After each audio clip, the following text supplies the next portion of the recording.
మీరు tea stall business start చేయాలనుకుంటున్నారు అయితే 10 మిస్టేక్స్ అసలు చేయండి. ఫస్ట్ పాయింట్ లొకేషన్ ఏంటంటే బస్ స్టాండ్, కాంప్లెక్స్, ఈ క్రౌడ్ ఎక్కువ తిరిగే ప్లేస్, మార్కెట్స్ ఉంటాయి కదా, వెజిటబుల్ మార్కెట్, ఫ్రూట్ మార్కెట్, అటువంటి లొకేషన్ లో ప్లేస్ సెలెక్ట్ చేసుకుందాం. లేదా ఫుల్ క్రౌడ్ ఉన్న మార్కెట్స్ ఉంటాయి, సూపర్ మార్కెట్స్ ఇవన్నీ ఉంటాయి కదా, ఆ ప్లేసెస్ లోనే ప్లేస్ అని ఫస్ట్ పాయింట్ మెయిన్. అది లొకేషన్ మెయిన్. మనకి లొకేషన్ సెలెక్ట్ చేసుకుని పెట్టుకోండి. ఓకే. సెకండ్ పాయింట్ వచ్చి బడ్జెట్ అంటే 30,000 to 1 lakh. ఒకవేళ షాప్ అయితే రెంట్ తీసుకోవాలంటే అడ్వాన్సెస్ ఇవన్నీ ఎక్కువ ఉంటాయి. దానివల్ల ఏంటంటే బడ్జెట్ ఎక్కువ కంపల్సరీ. దానివల్ల ఏంటంటే మనకి అలా కాకుండా సూపర్ మార్కెట్స్ ఉంటాయి కదా, సూపర్ మార్కెట్ ప్లేసెస్ ఉంటాయి, పార్కింగ్ ప్లేస్ ఉంటాయి కదా, ఎలా చిన్నది ఏంటంటే మనకు కావాలంటే రెంట్కి ఇస్తారు. ఆ రెంట్కి తీసుకొని దాన్ని మనం ఏంటంటే మనకి సరిపోతే అది అలా రెంట్కి తీసుకుంటే సరిపోయింది. Okay.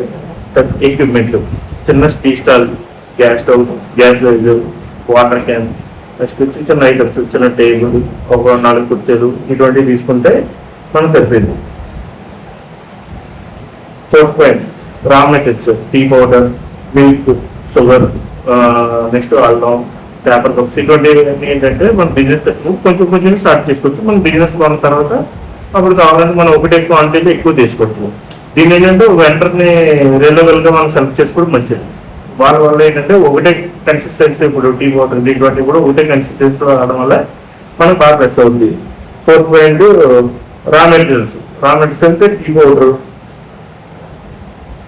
Milk, sugar, gas and rent, electricity, ఇవన్నీ కూడా మనకి డైలీ ఎక్స్పెన్సెస్ లో వస్తాయి. నెక్స్ట్ ఒకటి ఏంటంటే మనకి ఏ రూపాయి ఖర్చు పెట్టిన బిజినెస్ లో ఒక బుక్ ఇస్తాం, బుక్ లో రాసుకోవడం చాలా మంచిది. అలా రాసుకోవడం ఏముంటుందంటే మనకి డైలీ ఎంత సేల్ అవుతుంది, ఎంత ఖర్చు అవుతుంది ఏంటనేది కూడా మనకు ఒక ఐడియా ఉంటుంది. 6 పాయింట్ క్వాంటిటీ. టీ టేస్ట్ ఎప్పుడు కూడా కన్సిస్టెన్సీగా ఒకటే టేస్ట్ ఉంటుంది. దానివల్ల ఏంటంటే రిపీటెడ్ కస్టమర్లు వస్తుంటారు, వాళ్ళు ఇంకొకరు సజెస్ట్ చేస్తుంటారు, లేదంటే రిపీటెడ్ కస్టమర్స్ వస్తుంటారు. దానివల్ల ఏంటంటే మనకి కస్టమర్ మౌత్ పబ్లిసిటీ ఎక్కువ అవుతుంది. మార్కెటింగ్ అన్నా మౌత్ పబ్లిసిటీ ఎక్కువ అవుతుంది. మనకి మనం మార్కెటింగ్ చేసుకునే దానికన్నా మౌత్ పబ్లిసిటీ కూడా ఇప్పుడు మార్కెట్ చాలా బాగుంటుంది. దానివల్ల ఏంటంటే ఒకటే టేస్ట్ కన్సిస్టెన్సీగా అదే చేయాలి. 7 పాయింట్ క్లీన్లీనెస్. మనం ఉన్న ఏరియా కొంచెం శుభ్రంగా ఉండాలి. మార్నింగ్ అయితే కొంచెం శుభ్రం, మంచిగా వాటర్ చేసుకోవడం, క్రౌడ్ ప్లేసెస్ లో కొంచెం ఎక్కువ డస్ట్ అవుతుంటుంది కదా, శుభ్రం క్లీన్ చేసుకోవడం. మనం సర్వీస్ చేసే లొకేషన్ కూడా నీట్గా ఉంటే చూసే కస్టమర్కి అట్రాక్షన్ ఉండదు. మనం ఏంటంటే దానివల్ల చాలా నీట్గా ఉంది, మనం ఇటువంటి దిక్కునే కొంచెం బాగుంటుంది అంటే ఇంకొకరు సర్వీస్ చేయడానికి ఈజీగా ఉండదు. ఏ పాయింట్ కస్టమర్ సర్వీస్, ఇది ఇంపార్టెంట్ పాయింట్. ఇది కస్టమర్ సర్వీస్ ఎలా ఉండాలంటే కస్టమర్ వచ్చాడంటే నవ్వుతూ పలకరించాలి. మనకి పోయేదేమో కదా, కస్టమర్ నవ్వుతూ పలకరించామనుకో ఈసారి వచ్చినప్పుడు ఇంకోసారి వస్తుంది. ఆ టీ తాగుదామని వచ్చినప్పుడు బిస్కెట్ తినొచ్చు, ఫస్ట్ తినొచ్చు, ఏ మన షాప్లో ఏదో మనం చాలా నవ్వుతూ మాట్లాడుతున్నారు, చాలా బాగుంది, సర్వీస్ బాగుందని కూడా మనకి మంచి కాంప్లిమెంట్ ఇస్తారు. అలా మాట్లాడదు ఏంటంటే రేపు మనం ఎంత దూరం ఉన్నా సరే వాళ్ళు ఎంత దూరం నుంచి వస్తారు 100%. మన సర్వీస్ బాగుంటాయి. మనం నవ్వుతూ వెళ్ళి పలకం నవ్వుకోవడం ఏముంది, మంచిగా నవ్వుతే ఇవ్వడంలో తప్పడం, మంచిగా నవ్వుతేస్తే ఆ సర్వీస్ మాత్రం నవ్వుతే ఇవ్వడం వల్ల చాలా ప్లస్ పాయింట్ ఉంటుంది.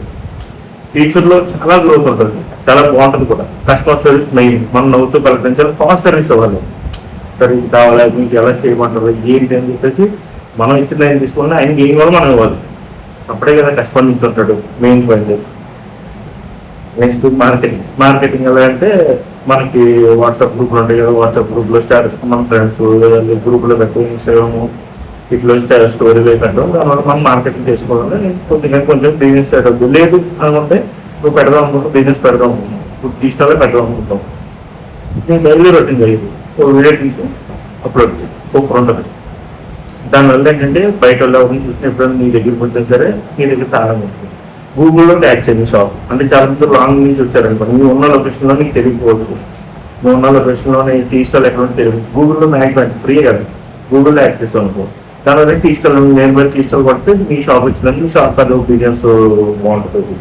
Next growth. టీతో పాటు టీయే కాకుండా చిన్న ఫ్రిడ్జ్ యాడ్ చేసి అందులో కూల్ డ్రింక్స్, వాటర్ బాటిల్స్ ఇవన్నీ పెట్టి, నెక్స్ట్ బిస్కెట్స్, సమోసాలు, పఫ్స్ ఇవన్నీ కూడా యాడ్ చేస్తాము. దీనివల్ల ఏమవుతుందంటే మనకి బిజినెస్ బాగుంటుంది, గ్రోత్ పెరుగుతుంది, సేల్ పెరుగుతుంది. డైలీ సేల్ పెరిగిందంటే ఆటోమేటిక్గా మనకి ప్రాఫిట్ కూడా అలా వచ్చింది కదా. ఇంపార్టెంట్ పాయింట్స్ ఏంటంటే క్రౌడ్ ఉన్న ప్లేసెస్ లో legal permission and rent agreement క్లియర్గా ఉండాలి. మనం ఎవరి దగ్గర నుంచి రెంట్ అగ్రిమెంట్ తీసుకున్నాం అనుకో, లీగల్ పర్మిషన్ చుట్టుపక్కల కొన్ని మున్సిపాలిటీ నుంచి ₹30 పే చేసి మంత్లీ పే చేయాల్సి ఉంటుంది. అదొకటి పే చేసుకోవచ్చు, అదొకటి పే చేయాలి, చేసుకోవచ్చు కదా, పే చేయాలి కంపల్సరీ. అది పే చేసుకుంటూ నెక్స్ట్ రెంట్ అగ్రిమెంట్ మనం ఏదైనా షాప్ తీసుకుంటే రెగ్యులర్ క్లియర్గా ఉండాలి.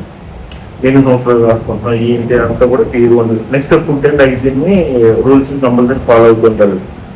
ఫాలో అవ్వడం మంచిది. మనం ఇప్పుడు ఏ టైంలో ఏ అవసరం అవుతుందో మనం ముందుగా చెప్తున్నాం కదా, మా ఇంట్లో అది కూడా మనం మంచిగా మంచి క్వాలిటీ ఇచ్చుకుంటూ మంచిగా చేసుకుంటూ మొత్తం నీట్గా చూసుకున్నాం ఎవరైనా ప్రాబ్లం ఉంది. ఇప్పుడు మటన్ నీకు కష్టం అవుతాడు, నువ్వు నీకు ఉందని క్లియర్ ఉంటుంది, ఎవరు వచ్చినా నువ్వు భయపడడానికి పని లేదు, ఆరామ్సే నువ్వు క్లియర్ చేసుకోవచ్చు మంచిగా.